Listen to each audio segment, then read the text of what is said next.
হাসলেও মরে যাবা, কাঁদলেও মরে যাবা, সুখে থাকলেও মরে যাবা, দুঃখে থাকলেও মরে যাবা, রাজপ্রাসাদের অট্টালিকায় থাকলেও মরে যাবা, জীর্ণ কুঠির কুড়ে ঘরে থাকলেও মরে যাবা। জীবনে কোনোদিন দুঃখ যদি না পাও তবুও মরে যাইবা, জীবনে কোনোদিন সুখও যদি না পাও তবুও মরে যাবা।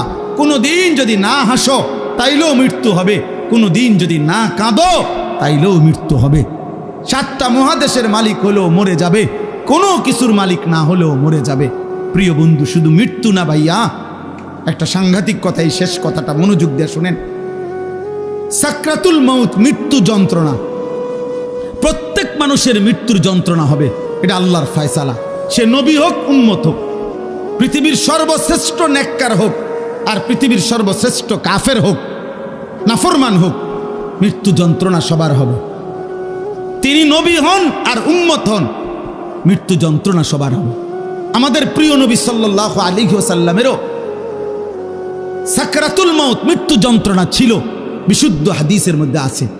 ইমানদারেরও মৃত্যু যন্ত্রণা হয়, নাফরমানেরও মৃত্যু যন্ত্রণা হয়। বাকি একটু পার্থক্য হইল, ইমানদারের মৃত্যুর যন্ত্রণা যখন শুরু হয়, খোদার কসম ইমানদার তখন খুশিতে আনন্দে উৎফুল্ল হয়ে যায়, আর দিল দিয়া তখন ভাবে আমার বন্ধুর সাথে মোলাকাতের সময় হয়ে গেছে। গত 40 বছর আমি যারে ডাকতাম দিবানিশি, আমার সেই মহান মাওলা, আমার মালিকের সাক্ষাতের টাইম হয়ে গেছে। এজন্য মুমিনের মৃত্যু যন্ত্রণা তার কাছে আনন্দকর, আনন্দকর, মজাদার, তৃপ্তিদায়ক, কারণ সে বুঝে এবার আমার মাহবুব, এবার আমার মাওলা, এবার আমার আল্লাহর সাথে আমার সাক্ষাৎ হবে। কিন্তু প্রিয় ভাই, আমি এই কথাটাই শুধু বুঝাইতে চাই, তাফসীরের মধ্যে আছে কোন নাফরমানের, কোন পাপী আল্লাহর প্রতি ঠিক মতো ঈমান নেয় নাই, হারামের উপরে ছিল, চুরি, ডাকাতি, জিনা, ব্যভিচার, মদ, জুয়া, সুদ, ঘুষ, কিস্তি, মা বোন বেপর্দা, বেহায়া, নাটক, সিনেমা, নাচ, গান, অশ্লীলতা, বেহায়াপনা, হারাম উপার্জন, এভাবে যে ব্যক্তি জীবন কাটাইছে, একটা উদাহরণ শুধু তাফসীরের মধ্যে লিখছে। ভাইয়া, এই উদাহরণটা শুধু শোনো, ছেলেরাও, বাবারাও, আমিও। এই পৃথিবীতে যদি কেউ, কিতাবে লিখছে যে 900 বছর একটানা, মনে করেন কেউ পৃথিবীতে হায়াত পাইছে, কয়শো বছর? এই 900 বছর সে আল্লাহর নাফরমানি করছে, আল্লাহর অবাধ্যতা করে গেছে। কিন্তু 900 বছরে 1 সেকেন্ড কোনোদিন তার কষ্ট হয় নাই, কোনোদিন সে কোনো দুঃখ, কষ্ট, বেদনা পায় নাই। মনে করেন, ধরে নেন 900 বছরে কোনোদিন কষ্ট কাকে বলে, দুঃখ কাকে বলে, যন্ত্রণা কাকে বলে সে বুঝে নাই, সে বুঝে নাই। খোদার কসম, তাফসীরের মধ্যে লিখছে, এমন ব্যক্তি 900 বছর টানা নাফরমানি করে কিন্তু কোনোদিন যে এক বিন্দু কষ্ট পায় নাই, ওই ব্যক্তিরও 900 বছর পরে যখন মৃত্যুর যন্ত্রণা শুরু হবে, আল্লাহর কসম, কসম খোদার তাফসীরে লিখছে, 1 সেকেন্ডের মৃত্যু যন্ত্রণা শুরু হলেই ওই নাফরমান তার 900 বছরের দুনিয়ার বেঁচে থাকার হায়াত, সুখ আর আনন্দ 1 সেকেন্ডেই ভুলে যাবে। কবরের আযাব পরে, জাহান্নামের আযাব পরে, হাসরের আযাব তো পরে মিয়া। এই মৃত্যু যন্ত্রণার 1 সেকেন্ডেই সে তার সুখের দুনিয়া সব ভুলে যাবে। এজন্য 60 বছরও যদি নারী দেখো, ছবি দেখো, হারামের উপরে থাকো, হারামখোর, মৃত্যুর প্রথম সেকেন্ড তোমার দুনিয়া ভুলাই দিবে। মৃত্যুর প্রথম সেকেন্ড। ইমানদারের মৃত্যু যন্ত্রণাই যেখানে ভয়ানক, নাফরমানের মৃত্যু যন্ত্রণা কেমন? আমার কাছে কিতাব আছে, ওয়াজাআত সাকরাতুল মাউত বিল হক, আরবি কিতাব, এই কিতাবের নামে এটা। ওই কিতাবের মধ্যে লিখছে, নবীজির একজন বিখ্যাত সাহাবী হযরত আমর ইবনুল আস, ওনাকে জিজ্ঞেস করা হয়েছিল মৃত্যুর পূর্বে, ওনার ছেলে আব্দুল্লাহ ইবনে আমর ইবনুল আস, ছেলেটাও সাহাবী ছিল। উনি জিজ্ঞাসা করছে যে, আব্বা, আপনি তো নবীজির একজন বিখ্যাত সাহাবী, এই মৃত্যুর পূর্ব মুহূর্তে মৃত্যুর যন্ত্রণা, সাকরাতুল মাউত আপনার কাছে কেমন লাগতেছে? নবীর সাহাবী বলতেছে, ইয়া বুনাইয়া, কাআন্না জিবালাদ দুনিয়া আলা সাদরি ওয়া কাআন্নী আতানাফাসু মিন সাকবিল ইবরা। সাহাবী বলে, বাপ ছেলেরে আমার, মৃত্যুর এই পূর্ব মুহূর্তে সাকরাতুল মউত, মৃত্যু যন্ত্রণাটা আমার কাছে মনে হচ্ছে এই পৃথিবীর সমস্ত পাহাড় আমার বুকের উপরে চাপা দিয়ে রাখছে। কাআন্না জিবালাদ দুনিয়া আলা সাদরি, আর আমি যেন একটা সুইয়ের ছিদ্র দিয়া, সাকবিল ইবরা, সুইয়ের ছিদ্র দিয়া আমি যেন নিঃশ্বাস নিতেছি। আমার কাছে মৃত্যু যন্ত্রণা এমন মনে হচ্ছে। হযরত নূহ আলাইহিস সালাম ৯৫০ বছর দুনিয়াতে ছিলেন, ইমানদার নবী। ওই কিতাবে লিখছে, নূহ নবীকে মৃত্যুর পূর্বে জিজ্ঞেস করা হয়েছিল, যখন ওনার মৃত্যু যন্ত্রণা শুরু হয়েছে, ওনারে বলছিল যে, হে নবী নূহ, আপনি দুনিয়াতে কতক্ষণ ছিলেন, কতদিন ছিলেন দুনিয়া? উনি বলছে, আমার মনে হইতেছে এক ব্যক্তির একটা ছোট্ট ঘর ছিল, যেই ঘরের দুইটা দরজা, এক দরজা দিয়ে ঢোকে, আরেক দরজা দিয়া বাইর হয়। উনি বলেন, আল্লাহর কসম, আমার মনে হয়েছে আমি যেন দুনিয়ার হায়াতে এতটুকু ছিলাম যে এই ব্যক্তির এই ঘরের এই দরজা দিয়ে ঢুকছি আর ওই দিকটা বাইরে, এই কদ্দুর আমার মনে হইতেছে। অথচ কয় বছর? ৯.৫ বছর। উনি বলতেছেন, আমার এখন কখন? সাকরাতুল মউতের সময়। প্রিয় ভাই, নবীর যদি হয় এমন, সাহাবার যদি মনে হয় এমন, তো তোমরা যারা নামাজ পড়ছো না দোস্ত, তোমাদের কি মনে হবে? হারামখোর আপনার কি মনে হবে? এই সুদখোর, কিস্তিখোর, হারামখোর, কেমনে মৃত্যুর ওই প্রথম সেকেন্ডের যন্ত্রণা কেমনে সইবেন? আম্মা জান আয়েশা রাদিয়াল্লাহু তাআলা আনহা বলছে, রাসূলুল্লাহ সাল্লাল্লাহু আলাইহি সাল্লাম সাকরাতুল মউতের নবীজি সাল্লাল্লাহু আলাইহি সাল্লাম বারবার পানি দিয়া নিজের হাত মুবারক, নিজের চেহারা মুছতেছিলেন আর বলতেছিলেন, আল্লাহুম্মা আইন্নী আলা সাকারাতিল মউত। নিষ্পাপ নবী, মাসুম নবী, এক যাররা যার কোনো গুনাহ নাই, সেই নবী রাহমাতুল লিল আলামিন নবী, তিনি আল্লাহর কাছে বলতেছিলেন মৃত্যুর পূর্বে, আল্লাহ, মৃত্যুর এই যন্ত্রণার মুহূর্তে আপনি আমার সাহায্য করেন। নবীজির দোয়া, এটা বিশুদ্ধ হাদিস। নবীজি বলতেছিলেন, বারবার কালেমা পড়তেছিলেন, লা ইলাহা ইল্লাল্লাহ ইন্না লিল মাউতি সাকারাত। আল্লাহ, আপনি ছাড়া কোনো ইলাহ নাই। আল্লাহ, মৃত্যুর বড় যন্ত্রণা, মাওলা, মৃত্যুর বড় যন্ত্রণা। আপনি কে? আমাদের কি হবে ভাইয়া? এই শেষ আমার কথা, শেষ আমার। চাচারা, বাবারা, হ্যাঁ, আপনার আমল আপনি ঠিক করেন। ৬০ বছর বিড়ি খাইতে খাইতে কবরে যাইবেন, একটা গরু জবাই করে গেরাম খাবাইয়া আমনেরে বেহেস্ত দিয়ে দিব। হ্যাঁ হ্যাঁ, ৪১ দিনের দিন গেরাম খাবাইয়া ৩ গরুর রূপে বর করে আমনে বেহেস্ত যাইবেন গা। কি ভাবছেন চাচা? মস্কারি নাকি? আখেরাত মস্কারি, আখেরাত খামখেয়ালি। আমনের ৬০ বছরের সুদ, আমনের ৬০ বছরের কিস্তি, আমনের ৬০ বছরের বিড়ি, আমনের ৬০ বছরের গালি, আমনের ৬০ বছরের টেলিভিশনের নাচ গান, আপনার ৬০ বছরের নাটক সিনেমা দেখা, আপনার ৬০ বছরের চা দোকানের আড্ডা, ৪০ দিন পরে মানুষ ২০০ মেহমানদারি কইরা খালাস করলো, খালাস। খামখেয়ালি, হ্যাঁ, খামখেয়ালি মনে করছেন। আখেরাত, আখেরাতকে আমরা খামখেয়ালি মনে করছি। অসুবিধা নাই মানে ওটা মনে করছে, অসুবিধা নাই, আমার ফুতাইতে আছে, গরু জবাই করে গেরাম খাবাইব। হ্যাঁ, গরুর ফিডও বার করে উনি ব্যস্ত যাবো না। হ্যাঁ হ্যাঁ, গরুর পিঠে করে বেহেস্তে চলে যাবেন। দয়া করে ভাবতে শিখেন, দয়া করে ভাবতে শিখেন, দয়া করে ভাবতে শিখেন।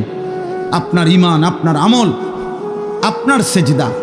আমি প্রত্যেক দিন বলি, আজকে ওই শেষ কথা বলে গেলাম। আমি অসংখ্যবার এই কথা বলি যে বাপ ভাই, দুনিয়ার ঘর আমনে একা না হইল, আমনে পুরা শেষ করতে না পারল অসুবিধা নাই, যে দূর পারেন রাইখা যান, বাকিরা ইসা করবে। হয়তো দাদা বিট বান্ধা গেছে, বাফে আইসা হয়তো ছাদ ডালাই দিছে, এরপরে ফুতে আইসা চারিদিকের ইট গাইথা রুম দরজা জানালা সব ঠিকঠাক করে এখন থাকে। এরম হইতে পারে যে 3 পুরুষ মিল্লা একটা বাড়ি হয়তো ঠিক করছে, মাটির উপরের দুনিয়ার ঘর তো এটা সাজাইতে পারে এমন। কিন্তু আমার শেষ কথা, কবর নামের ওই ঘর, মাটির নিচের যেই ঘর, আপনার ঘর যদি আপনি না সাজাইয়া যান, খোদার কসম আমনের ফুত নাতি সাজাবে না। আল্লাহ তাআলা বলছেন এটা এক মানুষের উপরে সবচেয়ে বড় শাস্তি। 2টা থাপ্পড় দেওয়া তেমন কিছু নেই, একটু পরে ডইল্লা স্বাভাবিক হয়ে যায়। 2টা ঘুষি দিলেও তেমন কিছু হয় না, একটু ব্যথা লাগছে আর কি, একটু পরে ডইল্লা ডাইল্লা স্বাভাবিক হয়ে যায়। কিন্তু গুনার রাস্তায় অনবরত চলতে থাকে, কেউ তারে পিছন দিয়ে ডাকেও না, কেউ তাকে ফেরাইতেও চায় না, এমনকি আল্লাহও না, তো তারে আর ফিরাবে। এই জন্য আমরা খুতবা পড়ি যে নবী সাল্লাল্লাহু আলাইহি সাল্লামের শেখানো খুতবা সব হুজুররা পড়ে দেন না, মান ইয়াহদিহিল্লাহু ফালা মুদিল্লা লাহু ওয়া মান ইউদলিলহু ফালা হাদিয়া। এই ওয়াজের শুরুতে এটা পড়ে দেখেন না, অর্থ হলো আল্লাহ যাকে হেদায়েত দেয় তাকে কেউ পথভ্রষ্ট করতে পারবে না, আল্লাহ যাকে গুমরাহ পথ হারা করে দেয় তাকে কেউ হেদায়েত দিতে পারবে না। আব্দুল কাদের জিলানী রে বাইকটা যদি বড়ি বানাইয়া দেয় এরপরও হবে, বাইজিদ বোস্তামিরে যদি বাইকটা তারা যদি ট্যাবলেট বানাইয়া দেয় তাইলেও হবে। এই জন্য ভাইয়া এটা খুব গুরুত্বপূর্ণ যে আমার যেন এমন মুসিবত না হয় জীবনে, গুনাহকে এত লম্বা করতে নাই, যার কারণে আল্লাহ তাআলা দিল শক্ত করে দিয়েছে। ফাকাসাত কুলুবুহুম, আল্লাহ তাআলা বলেন আমার বান্দা দীর্ঘদিন গুনাহ করছিল, নাফরমানি, তো আমি একদিন তার অন্তর পাথরের মতো শক্ত বানিয়ে দিলাম। ফাকাসাত কুলুবুহুম, শক্ত বানিয়ে দিল। এবার আর কোনোভাবে এই দিলের মধ্যে এক বিন্দু পরিমাণ নিজের পরিণতি হবে কি, নিজের যাবে কোথায়, এটা আর ভুলে গেছে। এটা বহুত বড় মুসিবত। নুয়াল্লিহি মা তাওয়াল্লা ওয়া নুসলিহি জাহান্নাম।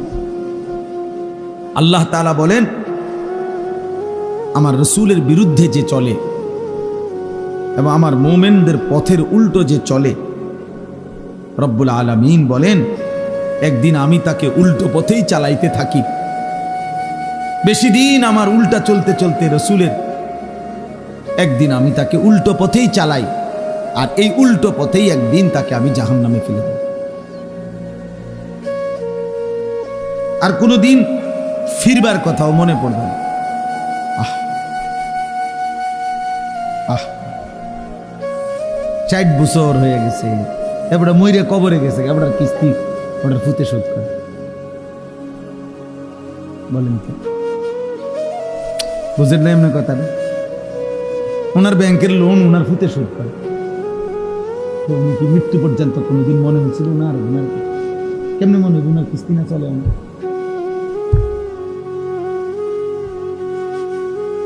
বলে ওনার সুদ, ওনার কিস্তি ওনার ফুতে সুদ। স্বামী মারা গেছে, বউয়ে, আমি জানি এরকম খবর, বউয়ে বাজারে দোকানদারদের কাছে আইটা স্বামীর সুদের টিয়া উঠে, বউ বোরকাঘাত দিয়া পর্দানসীন সুদ কর, পর্দা করে বোরকাগাও দিয়ে সুদের টিয়া উঠে। আস্তাগফিরুল্লাহ, আস্তাগফিরুল্লাহ, আস্তাগফিরুল্লাহ। পর্দার কোনো দোষ নাই, বোরখারও কোনো দোষ নাই, দোষ হলো তোমার আখলাকের, দোষ তোমার আখলাক। আমি একদিন একজন বলছে যে দাড়ি রেখে মিশা কথা কয়, আমি না দাড়ি রেখে তো মিশা কথা বলা যায়, অসুবিধা কি? দাড়ি রেখে মিশা কথা বলা যায় না? কথা বলেন না কেন? মিথ্যা বলা কবিরা গুনাহ নেই, তো এই শেভ করলে যায় তো তো আর কি। মিথ্যা কথা তো আলাদা জিনিস, এটা লাগে দাড়ির লোক আমি এটা লাগাইছেন কিন্তু। মিথ্যা কথা বলা এটা সে বলা হোক আর দাড়িওয়ালা হোক সবার জন্যই তো হারাম। তো এটা আমরা দাড়ির লোকে লাগাইছেন কিন্তু। হ্যাঁ, রোজা রেখে মিশা কথা কর, তো রোজা রেখে মিশা কথা বলে অসুবিধা কি? মিশা কথা কি রোজা ছাড়া যায় যাচ্ছে নাকি? কথা বোঝেন নাই? এটা রোজার লাগাম না, মিশা কথা লাগাইছেন কিন্তু। রোজার সাথে তো এটার সম্পর্ক না, আখলাকের সাথে সম্পর্ক। এই জন্য আপনি যদি বলেন যে বোরকা পরে মিশা কথা কও, না না, বোরকা পরে মিশা কথা বলে সমস্যা কি? মিথ্যা বলা হারাম, সবার জন্যই হারাম, সব অবস্থায় হারাম। এই জন্য এটা জরুরি বিষয়, এটা বহুত ভয়ানক বিষয়। আমি এটাই দেখাইতে চাইছিলাম। এই দেখেন, ওয়ালা ইয়াকুনু কাল্লাযীনা উতুল কিতাবা মিন ক্বাবলু ফাতালা আলাইহিমুল আমাদু ফাকাসাত কুলুবুহুম ওয়া কাসীরুম মিনহুম ফাসিকুন। আল্লাহ বলে, আমার মুমিন বান্দারা ওই ইহুদিদের মতো, ওই বেঈমানদের মতো হয়েও না, যারা এত বেশি পরিমাণ, আমি তাদেরকে আসমানি কিতাব দিয়েছিলাম, কিন্তু আমার আসমানি কিতাবের ওহীর হুকুমকে প্রত্যাখ্যান করে লম্বা লম্বা স্বপ্নের আশা, স্বপ্নের জাল বুনে তারা নিজেদের আশা পরিপূর্ণ করতে হালাল হারামের মিশ্রণ করে চলতে লাগলো। ফলে আমি একদিন ফাকাসাত কুলুবুহুম, তাদের অন্তর পাথরের মতো মজবুত করে ফেলব। এবার আর পাক নাফাক, হালাল হারাম, জায়েজ না জায়েজের কোনো অনুভূতি যাবে না। মাকেও দেখে, নিজের বোনকেও দেখে, রাস্তার মহিলাকেও দেখে, বিবিকেও দেখে, টেলিভিশনের নর্তকীকেও দেখে। মানে এই নাফরমানের কাছে হালাল হারামের কোনো পার্থক্য নেই। ওর কাছে ওর বিবি আর টেলিভিশনের মহিলা বরাবর। নিজের বউরও দেখে, সিনেমার নর্তকীরও দেখে,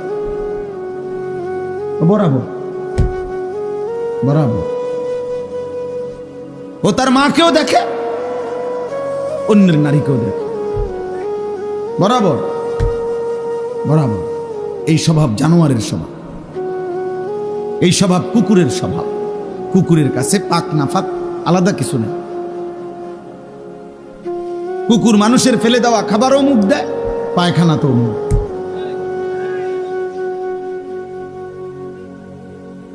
এই জন্য পাপীর স্বভাব মূলত কুকুরের স্বভাব। কুকুর উচ্ছিষ্ট ফেলে দেওয়া জিনিসে মুখ দেয়।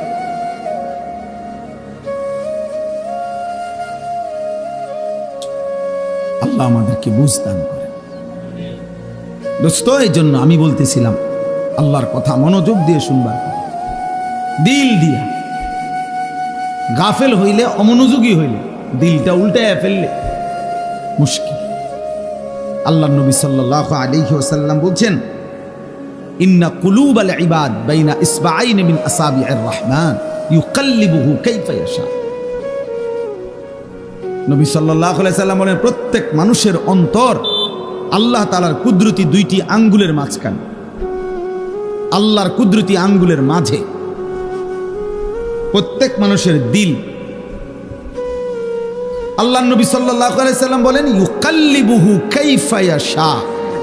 আল্লাহ মানুষের দিল যেভাবে ইচ্ছে সেভাবে উলটপালট করতে পারে। আনুগত্যের উপরেও রাখতে পারে, নাফরমানির উপরেও কি করতে পারে। এই জন্য আমাদের প্রিয় নবী সাল্লাল্লাহু আলাইহি ওয়াসাল্লাম, নবীজি সাল্লাল্লাহু আলাইহি সাল্লাম খুব বেশি যেই দোয়াগুলো পড়তেন, এর মধ্যে একটা দোয়া ছিল এটা। নবীজি বেশি বেশি এই দোয়াটা পড়তেন, ইয়া মুকাল্লিবাল কুলুব সাব্বিত কলবি আলা দীনিক। হে অন্তর সমূহের পরিবর্তনকারী, উলটপালটকারী আল্লাহ, আমার অন্তরটা, আমার দিলটা আপনার দ্বীনের উপরে মজবুত রাখেন। আমি যেন ঘুম যেতেও আপনাকে মনে রাখি, আমি যেন ঘুম থেকে উঠেও আপনাকে মনে রাখি, আমি যেন আপনাকে ভুলে না যাই, আপনাকে ভুলে না যাই। আমি যেন আপনাকে ঘুমাবার আগেও মনে রাখি, ঘুমাতে উঠেও মনে। এই জন্য নবী সাল্লাল্লাহু আলাইহি সাল্লাম ঘুম যেতেও দোয়া করতেন, ঘুম থেকে উঠেও দোয়া করতেন কিনা? আল্লাহুম্মা বিসমিকা আমুতু ওয়া আহয়া। আবার ঘুম থেকে উঠে বলতেন আলহামদুলিল্লাহিল্লাযী আহয়ানা বা'দা মা আমাতানা ওয়া ইলাইহিন নুশুর। খাবারের শুরু তো আল্লাহর নাম নিতেন, তো খাবার শেষ করেও আল্লাহর নাম। বাথরুমে ঢুকতেও আল্লাহর নাম নিতেন, তো বের হয়েও আল্লাহর নাম। প্রত্যেকটা নড়াচড়াতে ওয়া আলা জুনুবিহিম, আল্লাহ বলছে মোমেন প্রতিটা নড়াচড়ায় তুমি তোমার মালিকের নাম নাও। ওয়া আলা জুনুবিহিম অর্থ পার্শ্ব পরিবর্তন, কারণ ওঠে বদলতে বদলতে। অর্থাৎ কেউ যদি এই কোমর এদিকে ফিরায়, এমন করি না আমরা, আল্লাহ, তো এরকম কোমর বদলাইতে গেল আল্লাহ, এদিকে ফিরল আল্লাহ। ওয়া আলা জুনুব, আল্লাহ চাই বান্দা এভাবে আমার নাম নেই। আমার শায়েখ আল্লামা মুফতি মুশতাকুন নবী কাসিম, আমি হুজুরে বহু দেখছি, ওনার সাথে আমি লম্বা লম্বা পথ সফর করছি। রাত্রিবেলা সারা রাত গাড়িতে ছিলাম, গাড়ি যতবারই ব্রেক দেয়, যতক্ষণই ধাক্কা খায় গাড়িতে, একটু ধাক্কা খাইলেই ওনার সাথে সাথে উনি সুবহানাল্লাহ আলহামদুলিল্লাহ কোনো না কোনো একটা তাসবিহ পড়ে ওঠে, আল্লাহর নাম অটোমেটিকলি যেন মুখ থেকে বের হতেছে। রাসূলুল্লাহ সাল্লাল্লাহু আলাইহি ওয়াসাল্লাম আম্মা জান আয়েশা রাদিয়াল্লাহু তাআলা আনহা বলেন, কানা রাসূলুল্লাহ সাল্লাল্লাহু আলাইহি ওয়াসাল্লাম ইয়াযকুরুল্লাহ আলা কুল্লি আহয়ানিহি। রাসূলুল্লাহ সাল্লাল্লাহু আলাইহি ওয়াসাল্লাম সর্বদাই আল্লাহ পাকের জিকির করতেন, আল্লাহকে ডাকতেন। এজন্য আমরা সবাইকে বলি, নওজোয়ান তোমাদেরকেও, প্রিয় ভাই, নিজের উপরে রহম করুন। একটা 24 ঘন্টার দিন তোমার জীবন থেকে পার হইলে তোমার সময় বদলে যায়, তোমার হায়াতের কিছুটা পরিবর্তন হয়। 12 বছর বয়সে তুমি যেমন ছিলা, আজ 16 বছরে তুমি তেমন না, আর একটু মজবুত হয়েছে, আর একটু শক্তিশালী হয়েছে। তাহলে অতএব প্রতি সেকেন্ড, প্রতি ঘন্টা আমরা অনুভব না করলেও আমাদের পরিবর্তন হয়। জিন্দিগির তো পরিবর্তন হয়, শরীর স্বাস্থ্যের তো পরিবর্তন হয়, কিন্তু ঈমান আমলের কি হালাত, ঈমান আমলের কি হালাত? প্রতিদিন একই রকম, প্রতি বছর একই রকম, প্রতি সপ্তাহ একই রকম।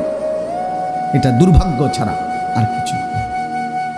একদিন সুখে কিংবা দুঃখে, আনন্দ কিংবা বেদনায়, হাসি কিংবা কান্নায় আমরা কিন্তু কবরে চলে যেতে হবে। এই আজকে শুধু আমি এটাই বলতে চাই, আমি যে 4টা আয়াত পড়ছি, কোরআনুল কারীমের 26 নম্বর পারা, 50 নম্বর সূরা, সূরায়ে কাফ। এই সূরার 4টা আয়াত 16, 17, 18, 19।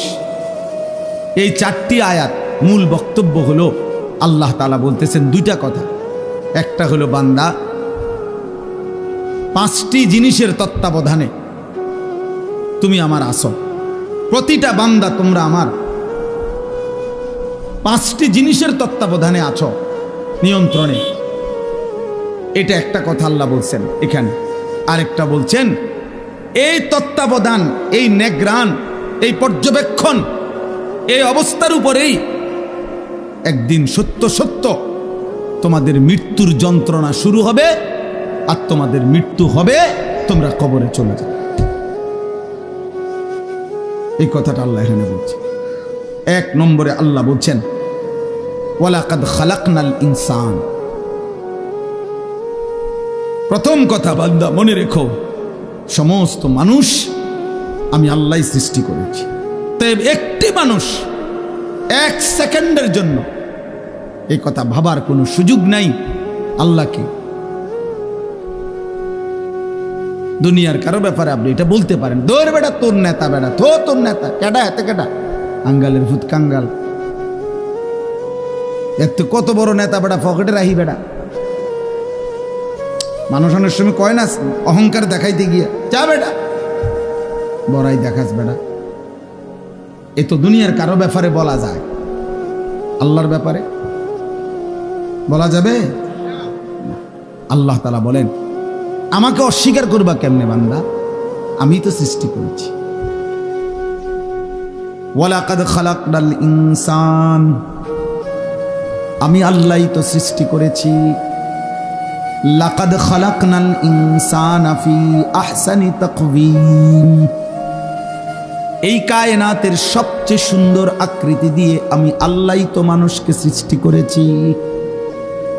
রব্বুল আলামিন বলেন, কোটি কোটি আমার সৃষ্টি বান্দা, চারিদিকে তাকিয়ে দেখো, ফুল কত সুন্দর, ফল কত সুন্দর, পাখি কত সুন্দর, গাছ কত সুন্দর, মাছ কত সুন্দর। কিন্তু আল্লাহ বলে, চারটা কসম করে বলি বান্দা, তুমি তার চাইতে কোটি গুণ বেশি সুন্দর। যদি ফুল এত সুন্দর হয়, যদি মাছ এত সুন্দর হয়, যদি এই পৃথিবীর পাখিগুলো এমন সুন্দর হয়, আল্লাহ বলেন, ওয়াত্তিনি ওয়াজ্জাইতুন ওয়া তুরি সিনিন ওয়া হাদাল বালাদিল আমিন, আমি চারটা কসম করে বলছি বান্দা, তুমি সবচাইতে বেশি সুন্দর। তোমারে বড় যত্ন করে বানিয়েছি, তোমারে আমি বানিয়েছি। ইন্না খালাকনাল ইনসানা মিন নুতফাতিন আমশাজ, আল্লাহ বলেন, তোমার বাবার কাছ থেকে বের হওয়া, তোমার মায়ের জরায়ুতে পৌঁছা, আমি আল্লাহর কুদরতে ওই এক ফোঁটা নাপাক বীর্য থেকেই আমি তোমাকে সৃষ্টি করেছি। এই বহু জায়গায় কথাগুলো বলছে আল্লাহ, একই কথা, একই কথা বলছে আল্লাহ তাআলা বলছে, ইন্না খালাকনাল ইনসানা মিন সুলালাতিন মিন তিন, আল্লাহ বলে শুকনো ঠনঠনে, কোনো কাদা নাই, পানি নাই, একদম শুকনো মাটি থেকে আমি আল্লাহই তোমাকে মানুষকে সৃষ্টি করেছি। রব্বুল আলামিন বলেন, ইয়া আইয়ুহাল ইনসানু মা গাররাকা বিরাব্বিকাল কারীম, আল্লাহ বলে, বান্দারে আমার, মানুষ রে আমার, এমন দয়ালু মেহেরবান মাওলা আমি আল্লাহ, আমার মতো এমন দয়ালু মেহেরবান মাওলাকে ছেড়ে দিতে কে তোমাকে ধোঁকা দিল? কে তোমাকে বলল যে ওই মালিককে সেজদা দিও না? কে তোমাকে বুঝাইয়া দিল না ফরমান, এমন মালিকের নাফরমানি করো, এই মালিকের নিষেধ শুইনো না? আহ, সুদ কে হারাম করছে? ঘুষ কে হারাম করছে? মদ কে হারাম করেছে? জুয়া কে হারাম করেছে? চুরি কে হারাম করেছে? ডাকাতি কে হারাম করেছে? জিনা কে হারাম করেছে? ব্যভিচার কে হারাম করেছে? নামাজ পড়তে আদেশ কে করেছে? বেনামাজি হতে নিষেধ করেছে কে? এই নাফরমান। তাহলে এমন মালিকের নাফরমানি কেমনে করো? 365 দিনে খোদার এক বছরে কোনোদিনও ফজরের নামাজ পড়লা না, মুসলমানের বাচ্চা এত বড় জানোয়ার হয়?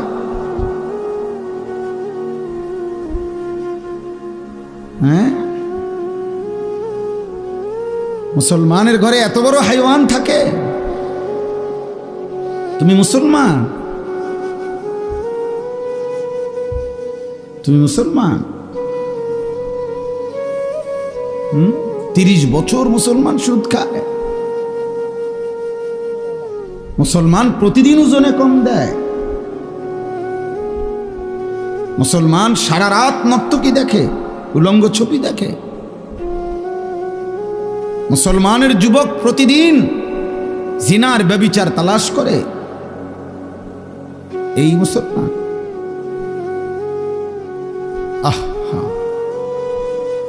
আমার কাছে কিতাব আছে, মিসালি নওজোয়ান, উর্দু কিতাব। ওইখানে আছে পাকিস্তানের একজন বিশ্ববিখ্যাত বুজুর্গ ছিলেন, মুজাহিদ ছিলেন, হযরত মৌলানা মুফতি নিজামউদ্দিন শামজাই রহমতুল্লাহ আলাইহ, যাকে প্রকাশ্যে আল্লাহর দ্বীনের কথা বলার জন্য প্রকাশ্যে দিবালোকে গুলি করে মারা ফেলছে, শহীদ করে ফেলছিলেন। তিনি বলছিলেন, হে যুবক, উনি যুবকদেরকে লক্ষ্য করে একটা কথা বলছিলেন যে হে যুবক, এই পৃথিবীর প্রথম দিন থেকে এই পর্যন্ত পৃথিবীর ইতিহাস তুমি খুঁজে দেখো। পৃথিবীর ইতিহাসে যত সংগ্রাম, যত মতবাদ, যত চিন্তা, যত চেতনা, যত আন্দোলন, যত উদ্দেশ্য, যত লক্ষ্য এই পৃথিবীতে বাস্তবায়ন করতে কেউ চাইছে, তো সেই জন্য যখনই খুন দরকার হয়েছে, রক্ত দরকার হয়েছে, জান দরকার হয়েছে, সর্বপ্রথম প্রত্যেক যুগে, প্রত্যেক কালে প্রতিটি মতাদর্শ, প্রতিটি মতবাদ প্রতিষ্ঠার জন্য কলিজার খুন যারা পেশ করেছে তারা যুবক। যতবার এই পৃথিবীতে রক্ত লাগছে ততবার যুবকের রক্তই ব্যবহার হয়েছে।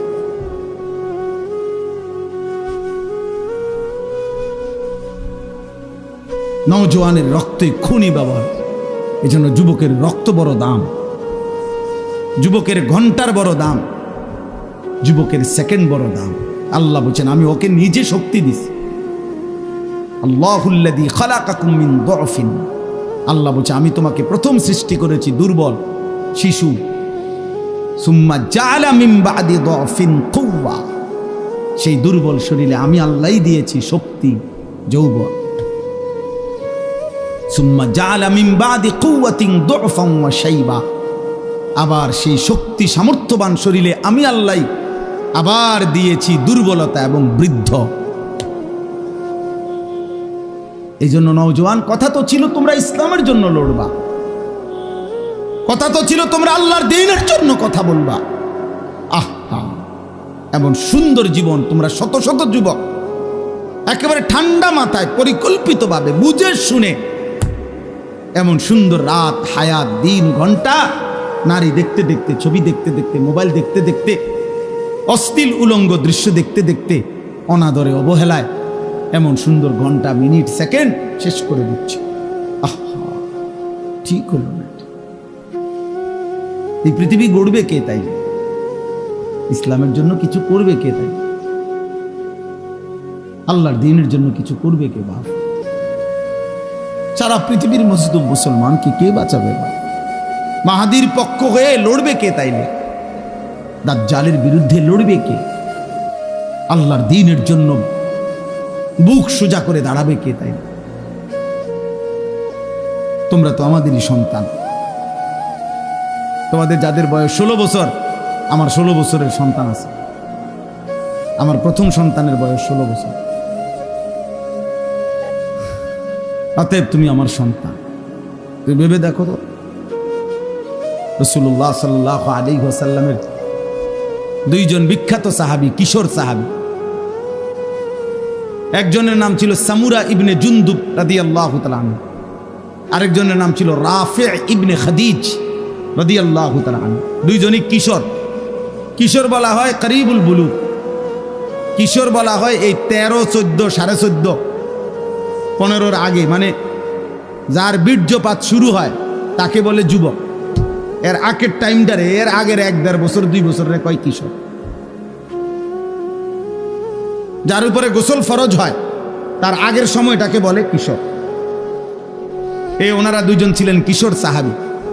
বদরের যুদ্ধের দিন দুইজনেই ওনারা যুদ্ধের ময়দানে, তো রাফে ইবনে, দুইজনেই আসছে লাইনে, কিন্তু রাফে ইবনে খাদিজ উনি একটু চালাকি কইরা লাইনে যখন দাঁড়াইছে, তো বৃদ্ধাঙ্গুলির মধ্যে, সরাসরি হাদিসে আছে, বৃদ্ধাঙ্গুলির মধ্যে উনি একটু ভর দিয়া নিজের লম্বা দেখাইছে, ফলে উনার অনুমতি হয়ে গেছে ওই সাইজ দেখা, হে লম্বা আছে, ঠিক আছে, সমস্যা নাই, এগুলোর লগে মিলে। কিন্তু এই সামুরা ইবনে জুনদুব উনি আর এটা তো বোঝে নাই, উনি এমনি স্বাভাবিক দাঁড়ায় আসছিল, ফলে উনারে একটু ছোট মনে হয়েছে, তো উনারে সরাই দিছে মানে লাইন থেকে। উনি যখন বুঝছে উনারে আর নিবে না, তখন উনি উনার আব্বা কে বলছে, বাবা আপনি নবীকে বলেন আমারে তো নিবে না কয়। অথচ জানেন আব্বা, ওরে যে নিছে রাফে ইবনে খাদিজকে, ও আমার লগে কুস্তিতে পারবে না, কুস্তি লাগলে আমি ওরে হারাই লেতে পারো, আপনি কম নবী, আমার শক্তি বেশি, আমি সাইজে ছোট।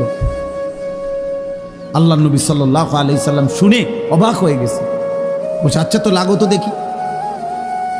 তো সত্যি সত্যি সামুরা ইবনে জুনদুব রাফে ইবনে খাদিজকে কুস্তিতে হারাইয়া ফেলছে।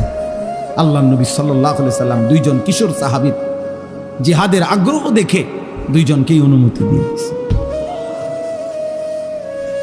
দোস্ত আমার, এ তো ইতিহাস, এটা গল্প না। একটা মাহফিলের আয়োজন হয়েছে আর আমরা কিছু কথা বললাম আর আপনারা শুধু 2-4 বার সুবহানাল্লাহ কইয়া চলে গেলেন। না রে বাপ, এতটুকুর জন্য মাহফিল না। একটু বিবেক জাগানো, অনুভূতি জাগানো, আখিরাতের ফিকির জাগানো, পরকালের ভয় তৈরি করা, নিজেদের দায়িত্ব, কর্তব্য, আত্মপরিচয়। যে পরিচয় জানে না ভাইয়া, তার চাইতে বড় বদনসিব, হতভাগা আর কি। কোনো বাসের মধ্যে যদি কোনো প্যাসেঞ্জার উঠে, কন্ডাক্টর যদি বলে ভাড়া দেন, কই নামবেন? এই প্যাসেঞ্জার যদি বলে আমি জানি না আমি কোথায় নামবো, তোমার যেখানে ভাল লাগে তুমি নামাই দিও। আহা, এই কন্ট্রাক্টর ওই হেল্পার রে যে দরজার কাছে দাঁড়াইয়া মানুষ উড়ায়, ওরে কি বলবে যে এই পাগল করতে উড়াইনি, এই মাতাল দিক কই যাবে, এটাও কই তারা বলবে কি না? বলো ভাই, এই বলো না। তাইলে তোমরা যারা এক ওয়াক্ত নামাজ পড়ো না, তোমরা কই যাই বাবা? আমি জানতে চাইলাম তোমাদের, বলো না বাপ। তোমাদের যাদের চুল কাফেরের মতো, বেঈমানের মতো, এই ডান দিকে যাদের চুল বড়, বাম দিকে যাদের চুল বড়, সামনের দিকে যাদের চুল বড়, এই তো কাফেরের চুল। আর ঠিক কোন লাগতো না, এটাই সত্য। এটা ঠিকের কিতাব, এটাই তো সত্য কথা। হ্যাঁ, এটা কারো ঠিকের জন্য অপেক্ষা নাই, এটাই সত্য। আহা, বলো ভাই তুমি কোথায় যাবা এই চুলের ফ্যাশন নিয়া? টার্গেট কি? মানে টার্গেট কি? কোন নারীকে দেখানো? তো আমরা পাঞ্জাবি টুপি পরে আমাদের কি বিবি মিলে নাই? এই পৃথিবীর টুপি দাড়িওয়ালা তাহলে বিয়ে করে নাই? তো তুমি কোন দিকে যাচ্ছ আমার দোস্ত? বলো প্রিয় ভাই, বলো। যাদের শরীর নাফাক, পেশাব পায়খানা করে ঠিক মতো টয়লেট পেপারও ব্যবহার করো না, পাক নাফাকের, বিশেষ করে পেশাব করে যারা পাক নাফাকের ধার ধারো না, এই নাপাক শরীর নিয়ে তুমি কোথায় যাবা ভাইয়া? টার্গেট কি? কোথায় থামবা গিয়ে? আজকের রাত যে তুমি সারা রাত মোবাইলে ছবি দেখা রাত 2টায় ঘুমায় গেলা, ছবি দেখতে দেখতে, উলঙ্গ নাচ দেখতে দেখতে এক সময় ক্লান্তিতে তোমার যে ঘুম চলে আসছে, এই ঘুম যদি আর না ভাঙে?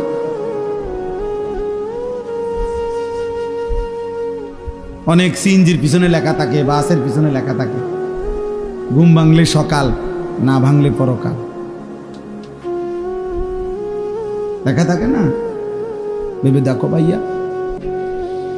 তো এই নাফাক শরীর কেউ তো জানলো না, তো তোমার গন্তব্য কোথায়? গন্তব্য কোথায়? এই জন্য আল্লাহ তাআলা বলছেন, বান্দা যাচ্ছ কোথায় তুমি? আমার থেকে ছুটবা কেমনে? আমি তো তোমাকে সৃষ্টি করেছি। ওয়ালাকাদ খালাকনাল ইনসান। এই জন্য এই কথা আল্লাহ প্রথম প্রত্যেককে মনে করাই দিছে, বান্দা মনে রেখো তুমি কিন্তু আমার সৃষ্টি। যদি তোমার সামান্য বিবেকও থাকে তাহলে তুমি আমার নাফরমানি কমপক্ষে করতে পারো না, কারণ আমি তোমারে বানাইছি, তুমি আমার। এই কায়নাত আমি সৃষ্টি করেছি তোমার জন্য। হুয়াল্লাযী খালাকা লাকুম মা ফিল আরদি জামিআ। আল্লাহ বলছে তামাম দুনিয়ার সব কিছু আমি আল্লাহ তোমাদের জন্য সৃষ্টি করেছি। ওয়াসাখখারা লাকুম মা ফিস সামাওয়াতি ওয়াল আরদ। আল্লাহ বলেন আসমান ও জমিনের সব আমি আল্লাহ তোমাদের অধীনস্থ করে দিয়েছি। আমি অধীনস্থ না করলে তোমাদের বিমান বাতাসে উড়তো না, আমি অধীনস্থ না করলে তোমাদের জাহাজ পানিতে ভাসতো না। এটা আমি আল্লাহ তোমাদের অধীন করেছি। ওয়াযাল্লালনাহা লাহুম ফামিনহা রাকুবুহুম ওয়া মিনহা ইয়াকুলুন। সূরা ইয়াসিনের আয়াত। আল্লাহ বলেন চতুষ্পদ প্রাণী, গরু, ওট, মহিষ, গাধা, ঘোড়া আল্লাহ বলেন এগুলো আমি তোমাদের অধীন করেছি, ফলে কোনোটা তোমরা জবাই করে গোশত খাও আর কোনোটার পিঠে চড়ে তোমরা চলাফেরা করো। আমি অধীন না করলে পারতাম না। একটা ঘোড়া তুমি তোমার মতো দেড় বিড়া বেড়া ঘোড়ারে তুমি সামাল দিতে পারতা না। একটা লাথি দিলে তুমি উড়ে যাবে। কিন্তু আল্লাহ বলেন ওকে আমি তোমার অধীনস্থ করে দিয়েছি বান্দা। তাহলে এই গোটা কায়নাত আমি তোমার জন্য দিলাম, তোমাকে আমি বানাইলাম। মিন আইয়ি শাইইন খালাকাহু ফাকাদ্দারা সুম্মা সাবিলা ইয়াসসারা। আল্লাহ বলে ধীরে ধীরে আমি সৃষ্টি করেছি। একদিন মায়ের পেট থেকে আমি তোমার বের হওয়ার রাস্তা সহজ করে এই পৃথিবীর আলো দেখবার সুযোগ দিয়েছি। আমি সুযোগ দিয়েছি বান্দা। আলাম নাজআল লাহু আইনাইন। আল্লাহ বলে দুইটা চোখ। বলো তো বান্দা, তোমার বিবেক যদি থাকে তুমিই বলো আমি কি তোমাকে দুইটা চোখ দেই নাই? কথা বলে উত্তর দেন। দিয়েছেন? ওয়ালিসানাও ওয়া শাফাতাইন। আল্লাহ বলে জিহ্বা আমি দেই নাই? দুইটি ঠোঁট আমি দেই নাই? বলে এভাবে বারবার কোরআনে আল্লাহ তাআলা মনে করাই দিছে বান্দা আমি সৃষ্টি করেছি, আমি সৃষ্টি করেছি। তুমি আমার থেকে সরতে পারতা না, তুমি আমার বাঁধন থেকে ছুটতে পারবা না। যত বড় শক্তিধরী হও, তুমি যত বড় অহংকারী হও না কেন, তুমি জমিনে যত বড়াই করো না কেন, আমার অধীন থেকে তুমি ছুটতে পারবা না। ওয়ালা তামশি ফিল আরদি মারাহা ইন্নাকা লান তাখরিকাল আরদা ওয়া লান তাবলুগাল জিবালা তুলা। আল্লাহ বলে আমার বান্দা অহংকার করে জমিনে হেঁটো না, কারণ যত জোরেই পাও মারো না কেন তুমি তো মাটি ফাটাইতে পারবা না। আবার ঘাড় যত উঁচাই করো না কেন তুমি তো ওই পাহাড় সমান লম্বা হইতে পারবা না। বড়াই করো কেন? অথচ বৃষ্টির ফোঁটা পানি জমিন ছিদ্র করে ফেলে, কিন্তু তোমার বুট জুতা তো জমিন ফাটাইতে পারে না, ফাটাইতে পারে না। এক তাল গাছ তো তোমার চাইতে লম্বা, এক সুপারি গাছ তো তোমার চাইতে লম্বা, একটা খেজুর গাছ তো তোমার চাইতে লম্বা। অহংকার করো কেন? এক বুজুর্গকে, এক যুবককে এক বুজুর্গ আল্লাহর ওলি ওই যুবককে বলছিল হে যুবক অহংকার না করে ধীরে সুস্থে হাঁটো। যুবক তখন বলছিল এই মিয়া আমা তারিফুনি, চেনেন আপনি আমাকে, আমি কে? কথা বলতেছে। তখন ওই বুজুর্গ বলছেন হ্যাঁ চিনি তো তোমাকে, চিনি। ও কে বলে? ও চিনি তোমাকে, তুমি হলা সেই মানুষ যার প্রথম শুরু ছিল দুর্গন্ধযুক্ত নাপাক একটু বীর্যের ফোঁটা। তোমাকে চিনি আমি, ও চিরেই মৃত্যুর মাধ্যমে যে হয়ে যাবে দুর্গন্ধযুক্ত একটা পচা লাশ। তোমাকে চিনি আমি, যে এই হায়াতটুকু নিজের পেটে প্রতিদিন চলাফেরা করতেছে, বহন করছে কিছু নাফাক পায়খানা। এই হলে তুমি। বড়াই করছো কেন? তোমার আমি চিনি না? তুমি তো দুর্গন্ধযুক্ত নাপাক এক বীর্যের ফোঁটা ছিলা, আর চোখ বন্ধ হলেই তুমি হয়ে যাবা দুর্গন্ধযুক্ত পচা লাশ। আর পেটে এখন তোমার আছে দুর্গন্ধযুক্ত কিছু পায়খানা। তো যার শুরু মাঝখান শেষ সবই দুর্গন্ধ, তার আবার অহংকার কিসে? তার আবার অহংকার কিসে? একজন বিশ্ববিখ্যাত খলিফা ছিলেন হযরত ওমর ইবনে আব্দুল আজিজ রাহমাতুল্লাহি আলাইহি, ইসলামের পঞ্চম খলিফা। তিনি বলতেন মাঝে মাঝে কবরস্থানে গিয়ে হযরত ওমর ইবনে আব্দুল আজিজ কবরের দিকে তাকাইয়া বলতো ইয়া মাউতু মাজা ফাআলতা বিল আহিব্বা, হে মৃত্যু, হে কবর, আমার বন্ধুদের সাথে তুমি কি করেছো বলো, আমার আপনজনদের সাথে তুমি কি করেছো বলো তো। আইনাল আহবাব আইনাল আসদিকা আইনাল জুল্লাস আইনাস সাম্মার। অর্থ হলো আমার বন্ধুরা কোথায়, আমার আত্মীয়রা কোথায়, আমি যাদের সাথে বসতাম তারা কোথায়, খুশিরা আমি তার কাছে থাকি, আমারে আড়াল করবা কেন? এই তিনটা কথা। আরেকটু, তাহলে তিনটা হইল। এক নাম্বার, আল্লাহ আমারে মনে করাই দিছে আনিস আমি তোমাকে সৃষ্টি করেছি। দুই নাম্বার, আল্লাহ আমাকে বলতেছে আনিস তোমার অন্তরের গভীরে যেই কথা আসা যাওয়া করে কল্পনাগুলোও আমি জানি।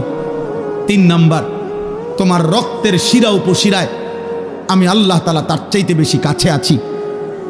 এবার চার নম্বরে আল্লাহ বলেন ইজিয়াতালাক্কাল মুতালাক্কিয়ানে আনিল ইয়ামিনে ওয়া আনিশ শিমালি কাঈদ।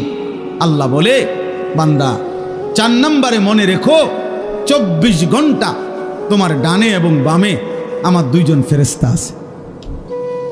আছে? কথা বলে না? আছে তো? ওরা লিখছে। এই 4টা হল। 5 নাম্বার, মা ইয়ালফিজু মিন কাউলিন ইল্লা লাদাইহি রাকিবুন আতীদ।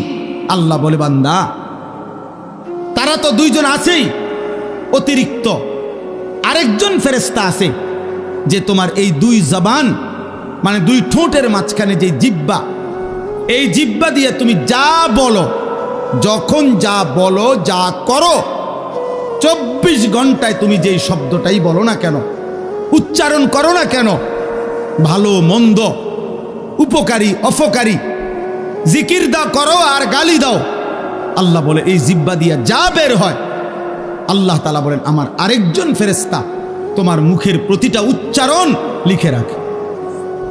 এই কয়টা হলো? 5টা। কয়টা? 5টা। 1, আমি তোমাকে সৃষ্টি করেছি, আমার থেকে যাইবা কেন? 2, তোমার অন্তরের গভীর বিষয়টা আমি জানি, আমার থেকে লুকাবা কেন? 3, আমি তোমার রক্ত প্রবাহিত শিরা উপশিরা তার চাইতে বেশি নিকটে আছি, তুমি আমাকে লুকাবা কেন?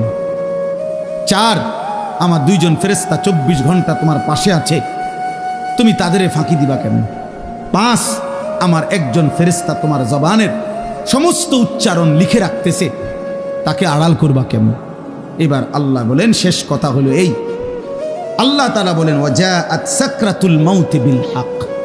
বান্দা এই আমি দেখতেছি, আমি জানি, আমি তোমার কাছে আছি, আমার 2 জন ফেরেশতা, আমার একজন পৃথক জবানের কথা লেখার ফেরেশতা, এই পুরা তত্ত্বাবধানের ভিতরেই আমি আল্লাহ তোমারে জানিয়ে দিলাম, তুমি কাজে লাগাও বা নষ্ট করো হায়াতটাকে, আমল করো কিংবা নাফরমানি করো, আনুগত্য করো আর অবাধ্যতা করো, তুমি মনে রাখো এই অবস্থাতেই একদিন তোমার ওয়াজাআত সাকরাতুল মাউত বিল হক, সত্য সত্য কাজে লাগাও আর বরবাদ করো, একদিন সত্যি সত্যি তোমার মৃত্যু যন্ত্রণা চলে আসবে, মৃত্যুর সময় হয়ে যাবে।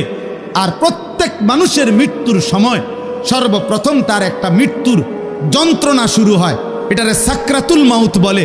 এরপরে আজরাইল আইসা মালাকুল মউত তার জান কবজ করে, জান কবজের আগেই তার একটা মৃত্যুর যন্ত্রণা হয়।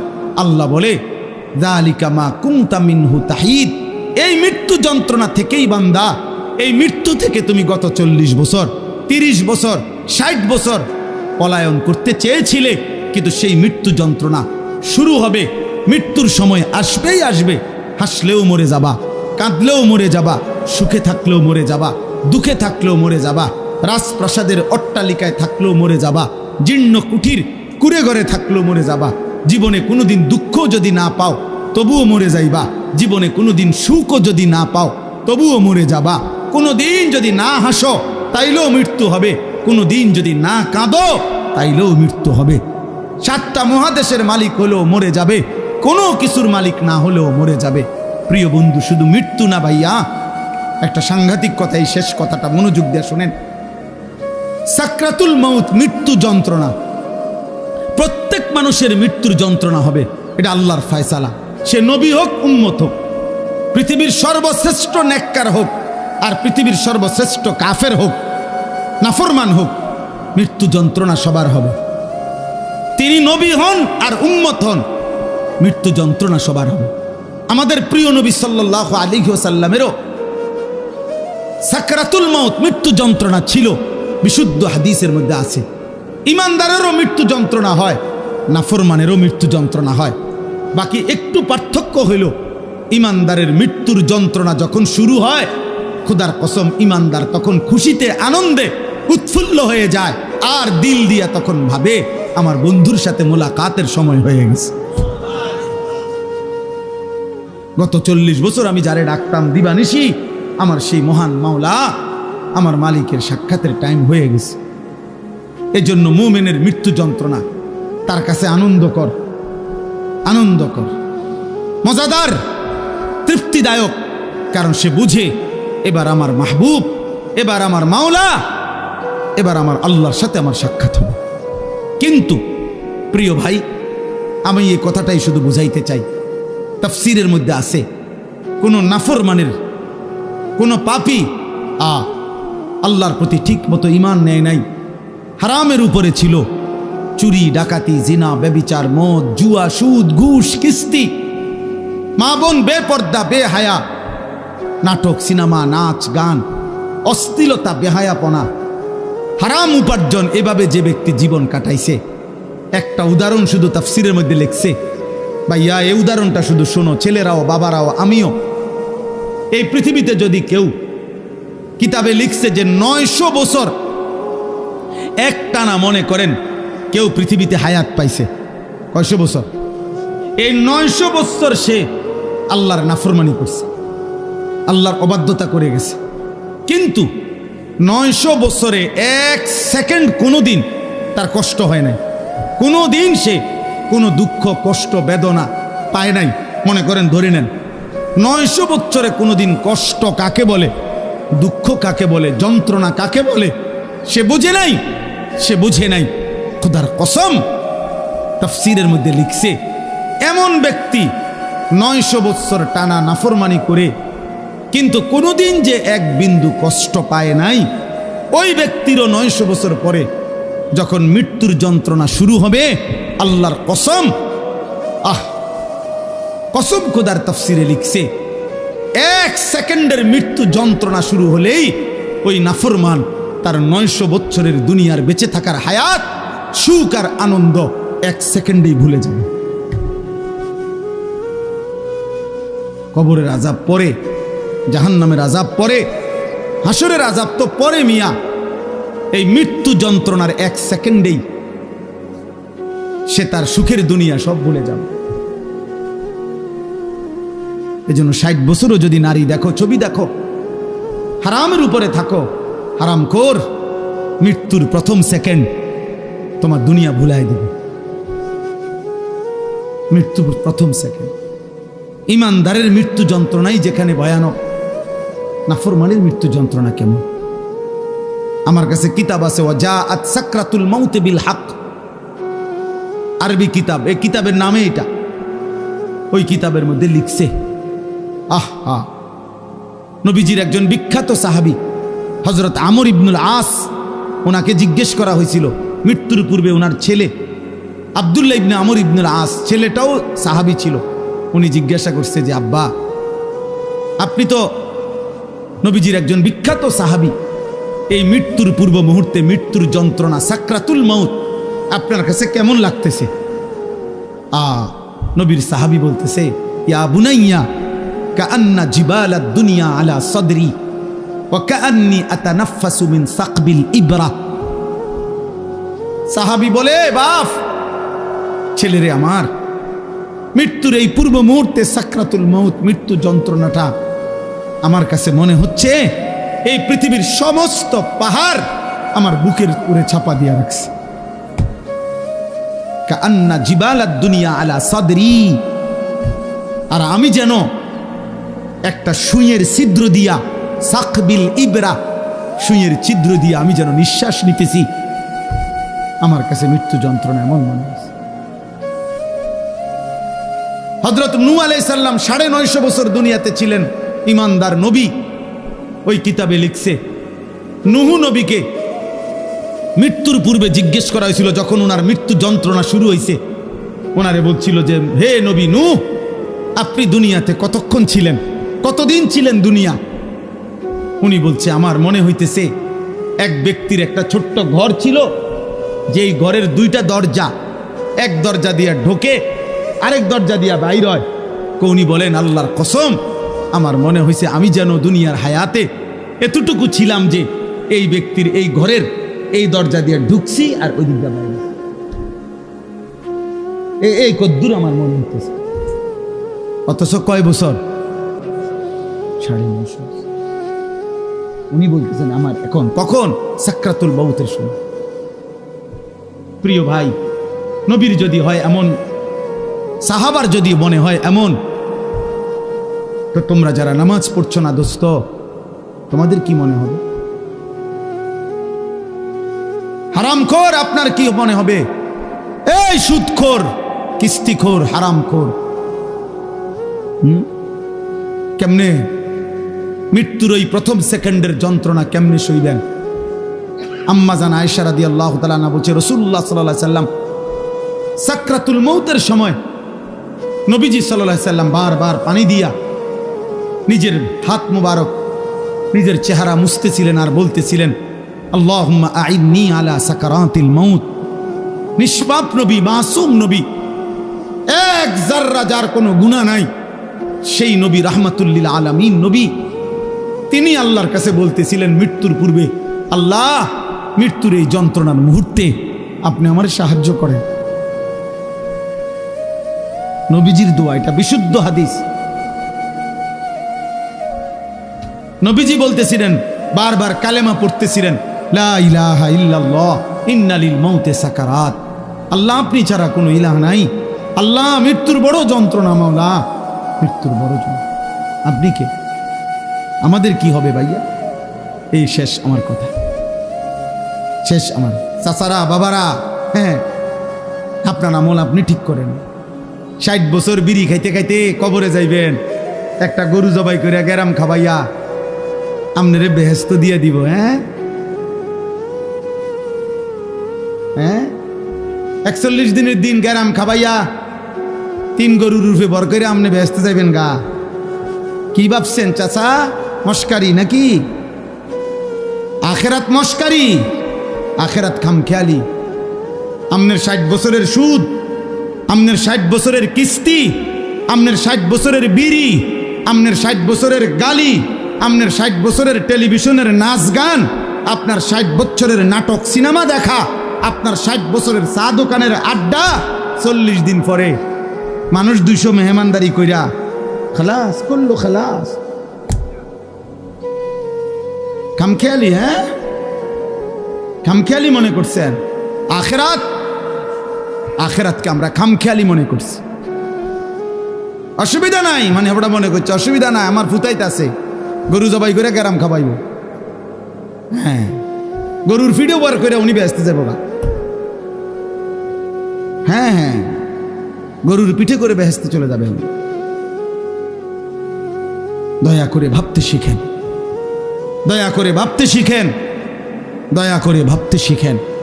আপনার ঈমান, আপনার আমল, আপনার সেজদা। আমি প্রত্যেক দিন বলি, আজকে ওই শেষ কথা বলে গেলাম। আমি অসংখ্যবার এই কথা বলি যে বাপ ভাই, দুনিয়ার ঘর আমনে একা না হইল, আমনে পুরা শেষ করতে না পারল অসুবিধা নাই, যে দূর পারেন রাইখা যান, বাকিরা আইসা করবে। হয়তো দাদা বিট বাঁধা গেছে, বাফে আইসা হয়তো ছাদ ডালাই দিছে, এরপরে ফুতে আইসা চারিদিকের ইট গাইথা রুম দরজা জানালা সব ঠিকঠাক করে এখন থাকে। এরম হইতে পারে যে 3 পুরুষ মিল্লা একটা বাড়ি হয়তো ঠিক করছে, মাটির উপরের দুনিয়ার ঘর তো এটা সাজাইতে পারে এমন। কিন্তু আমার শেষ কথা, কবর নামের ওই ঘর, মাটির নিচের যেই ঘর, আপনার ঘর যদি আপনি না সাজাইয়া যান, খোদার কসম আমনের ফুত নাতি সাজাবে না। গরুর গুস্ত আর ফার্মের মুরকা দিয়া, পাঙ্গাস মাছ দিয়া আমনের কবর রাজা মাফ হইত না কাকা? জি না, কিছু সোয়াব হইতারে, কিন্তু ফিডা আশা করা যায় না। মাটিতে তো পড়ব, উনি তো মাটিতে থাকতো তখন। আল্লাহ আমাদেরকে হেফাজত করেন। এজন্য চা দোকানের বিরোধিতা করবেন না, নিজের ঈমান আমল নিয়ে ভাবেন। মসজিদের সাথে সম্পর্ক করেন, নামাজের সাথে সম্পর্ক করেন। দুনিয়ার প্রয়োজন শেষ করতে পারতেন না, আমনে সত্য মিথ্যা সুদ ঘুষ কিস্তি দিয়েও আপনার সংসারের প্রয়োজন আপনি শেষ করতে পারবেন না। আপনি মরার পরেও সংসারের বহু খরচ বাকি থাইকা যাবে। আমনে মরার 6 মাসের মাথা দেখবেন আমনের ঘরে সোফার কোনা ভাঙ্গা গেছে, জানালার গ্রিল নষ্ট হইয়া গেছে, দরজার সিটকারি খুলিয়া গেছে, বাথরুমের প্লাস্টিকের দরজা ইডি ভাঙ্গা ঠুরঠুর হয়ে গেছে, জুরজুর হইয়া গেছে। এগুলা নাই। অনেক কিছুই আবার করতে হবে সন্তানরা। কাজে দুনিয়া আপনি আপনার বিবি বাচ্চার দুনিয়া শেষ করতে পারতেন না, ওরা আবার করতে হবে। তো কাজে কেন মিথ্যা বললেন, কেন সুদ খাইলেন, কেন কিস্তি নিলেন, কেন হারাম খাইলেন, কেন ওজনে কম দিলেন, বিনিময়ে পরিবারের অভাব তো দূর করতে পারলেন না, ফাঁকি দিয়া নিজের আখিরাতটা নষ্ট করলেন। অতএব দয়া করে প্রত্যেকেই নিজ হায়াতে, যার হায়াত আছে যতক্ষণ, সুযোগ আছে ততক্ষণ, এখন তওবা করেন, এখন চোখের পানি ফেলেন, এখন কাঁদেন, ইনশাআল্লাহ বরকত হবে। আল্লাহ তাআলা আমাদেরকে তৌফিক দান করেন, আল্লাহ তাআলা আমাদেরকে কবুল করেন। আজকের এই মাহফিল আল্লাহ তাআলা বরকত দান করেন। যাদের ভালোবাসায়, যাদের আয়োজনে এই মাহফিল, মসজিদওয়ালা সকলকে আল্লাহ তাআলা মাফ করে দেন।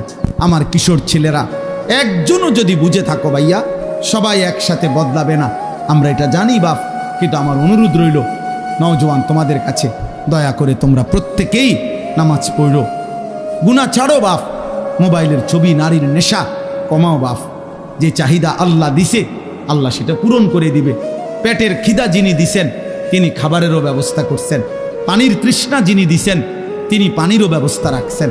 অতএব লজ্জাস্থানের চাহিদা যিনি দিয়েছেন, হালাল স্ত্রী তিনি ব্যবস্থাও করে দিবেন। তুমি সবর করো, কুত্তার মতো, জানোয়ারের মতো পরের নারীর দিকে হা করে তাকায় থাইকো না বাপ। এই জীবন একদিন তোমারে জাহান্নামেই নিয়ে যাবে, একদিন ধিক্কৃত করবে। কোনো নেশাখোর, গাঁজাখোর, কোনো জিনাখোর, কোনো ব্যভিচারী, কোনো লম্পট চরিত্রহীনকে পৃথিবী কোনোদিন 100 কোটি বছর পরেও পৃথিবী তাকে কোনোদিন সম্মানের সাথে স্মরণ করবে না, তাকে লানতেই দিবে, অভিশাপই দিবে। আরো 1000 কোটি বছর পরেও ফেরাউন নিকৃষ্টই থাকবে, আরো 100 কোটি বছর পরেও জুনায়েদ বাগদাদি সম্মানিতই থাকবে। অতএব পৃথিবী তোমারে থুতুই মারবে, বেনামাজিকে, চরিত্রহীনকে। আল্লাহ আমাদেরকে হেফাজত করেন, আল্লাহ সকলকে কবুল আর মনসুর করেন। আলহামদুলিল্লাহ রাব্বিল আলামিন। আল্লাহর কথা বসে শোনা এটা আদব, এটা জরুরি, গুরুত্বপূর্ণ। বসে শুনতে হয়, এতে বরকত হয়, এতে বরকত হয়। নবী সাল্লাল্লাহু আলাইহি ওয়াসাল্লাম যেখানেই কথা বলতেন, সাহাবায়ে কেরাম নবী সাল্লাল্লাহু আলাইহি ওয়াসাল্লামের কথা বসে শুনতেন। হযরত জিবরাইলের মতো ফেরেশতা যখন নবীজির কাছে মানুষের আকৃতিতে আসতেন, তখন নবীজির সামনে মুখোমুখি হয়ে বসতেন।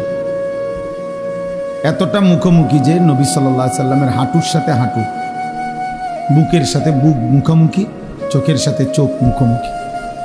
ফাসনাদা রুকবাতাইহি ইলা রুকবাতাইহি।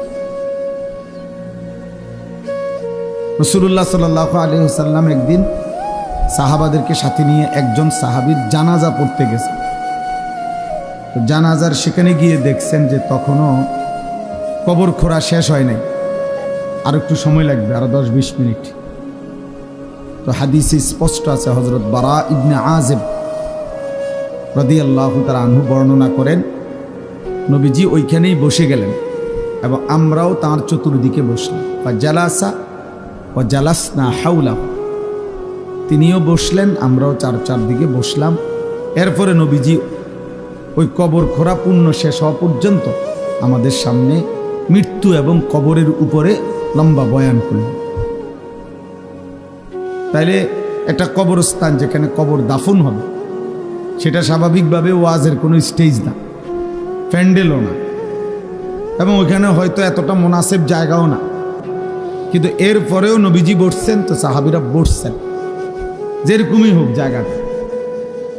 এরপরে নবীজির কথা সাহাবারা শুনছে। অথচ এখানে তো এটা বসার জন্য ইন্তজাম করা হয়েছে, এখানে বসবে না কেন? এই জন্য ভাইয়া এটা জরুরি, সবসময় মনে রাখবে। এটা একটা সার্কাস না যে ম্যাজিক। কিছুক্ষণ দেখে গেলাম আগের দিনের বাজারে বাজারে যে ওষুধ বেচত ক্যাম্বাসাররা, ওই মানুষ চারদিকে ঘিরাও দিয়ে দাঁড়াইতো, মাঝখান দিয়ে ওষুধ বেচত, গান গাইতো। আমার ছোট্টবেলায় মনে আছে, একবারে 2-3-তে পড়ি যে সময়, প্রাইমারি, আমার বোনের বাড়িতে গেলে, আমার বোন জামাই বাজারের বড় ব্যবসায়ী ছিল, তো মাঝে মধ্যে এগুলা যে ক্যাম্বাসাররা ওষুধ বেচে এগুলা শুনতে যাইতাম, ছোট আছিলাম। তো বলতো যে এখনই গান শুরু হবে, আপনারা মনোযোগ দিয়ে গান শুনেন। এই এক লাইন হয়তো গান কইছে, এরপরে হইতে আবার ওই হইতে ওষুধের কাহিনী করে, গান আর শেষ হয় না। এরপরে আপনার এই ওষুধটা 4টা কাজ করে, ওই ওষুধ বেছে। তো এই যে ওইখানে মানুষ যেরকম গোল হইয়া দাঁড়ায়, তো এইটা তো এমন না।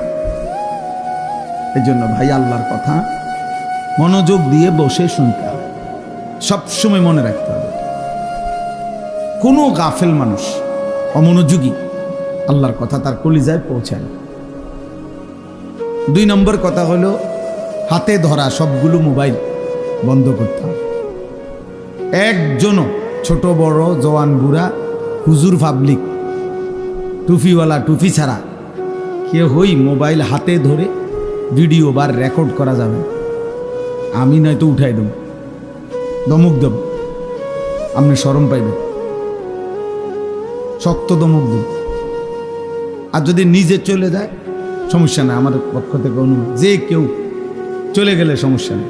আমার এটা তো কোনো নির্বাচনী জনসভা না, আর আমি কোনো প্রার্থীও না, আমার কোনো মার্কা নেই। অতএব আমি জনসমর্থন দিয়ে কি করি?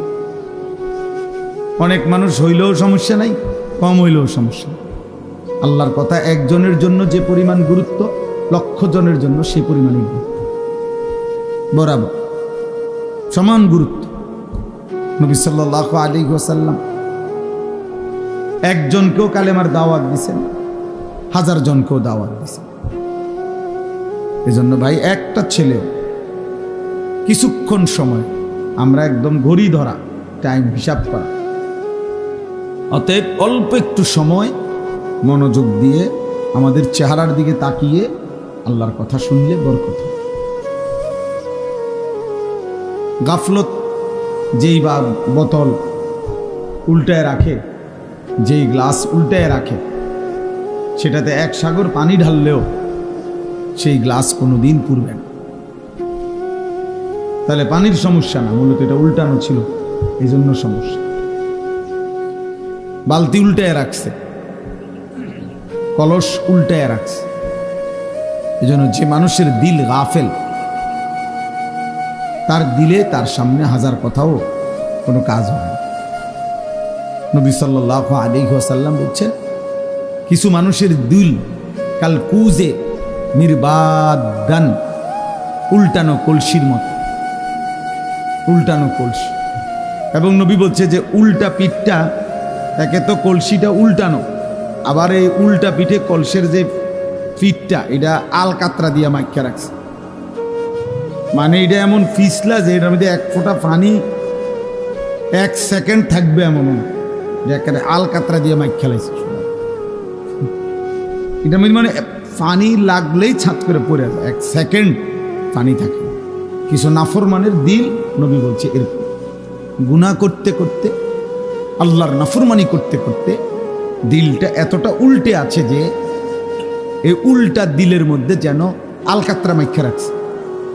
ফলে এখন আর, নবীজি বলছেন, লা ইয়ারিফু মারুফান ওয়ালা ইউনকিরু মুনকারা। এই নাফরমানের দিলে কোনো নেক কাজও সে বুঝে না, কোনো গুনাহকেও সে গুনাহ মনে করে। গুনাহকেও গুনাহ, হাসতে হাসতে বিড়ি খায়, কথা কয়, গপ করে, বিড়িও খাইতেছে।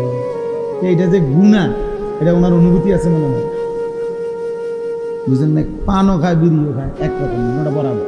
চাও খায়, বিড়িও খায়, সিগারেটও, দুটোটা ওনার কাছে সেই। কোনোদিন আর বিবেক জাগে না, অনুভূতিও না। সবার সামনে খোলামেলা, সবার সামনে প্রকাশ্যে দিনের আলোকে বসে বসে টেলিভিশনের মধ্যে নর্তকীর নাচ চলতেছে, উনি দেখতেছে, অথচ সেটা যে পাপ, এটা যে একটা গুনাহ, হ্যাঁ, এই অনুভূতিটা নেই। এটা বহুত বড় দুর্ভাগ্য। 30 বছর ধরে প্রত্যেক দিন সুদ খায়, মিশা কথা কয়, হাসতে হাসতে, কথায় কথায় গালি দেয়, হাসতে হাসতে গালি দেয়, আবার অন্যরা মজা পায় গালি দিলে, দিছিনি তোরে অন। তার মানে গুনাহকে আর গুনাহ মনে হয়। লা ইয়ারিফু মারুফান ওয়া লা ইউনকিরু মুনকার। আল্লাহর নবী সাল্লাল্লাহু আলাইহি সাল্লাম বলে, যার দিল উল্টে যায় আল্লাহর নাফরমানি করতে করতে আলকাতরার মতো হয়ে যায়, ওই নাফরমানের দিলে আর কোনো নেক কাজ নেক মনে হয় না, গুনাহের কাজকে গুনাহ মনে হয়, গুনাহ মনে হয়। বাটপারির জন্য আরো পরিকল্পনা করে, সুদের ব্যবসার জন্য আরো অফিস খুলছে। তার মানে আমার সুদের উপরে আমি আরো লোক রাখছি, আরো সুদের পরামর্শদাতা আছে।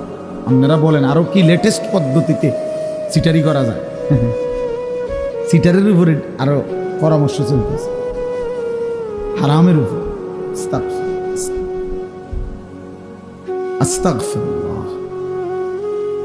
কোন মানুষের উপরে সবচেয়ে বড় মুসিবত এটা। কোন মানুষের সবচেয়ে বড় বিপদ কি? যে তার গন্তব্য ভুলে যায়। ফাআনসাহুম আনফুসাহুম। আল্লাহ বলছে, আমাকে ভুলে গেলে আমি তোমারে ভুলাই দেব, আমি তোমাকে ভুলিয়ে দেব। কি ভুলিয়ে দেব? তোমার আখিরাত, তোমার কবর।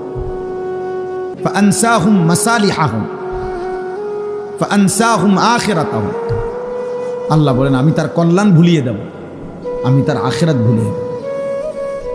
ভাত খাবে, ঘুম যাবে, পেশাব পায়খানা করবে, দুনিয়ার প্রয়োজন পূরণ করবে, নারী, ছবি, নাচ, গান, গান বাদ্য, মদ, জুয়া, সুদ, ঘুষ, নেতাগিরি, মাতবুরি, ফুডাঙ্গিরি, এটি সব চলবে, কিন্তু আখিরাত ভুলে যাবে, কবর ভুলে যাবে, তার কল্যাণ কিসে সেটা ভুলে যাবে।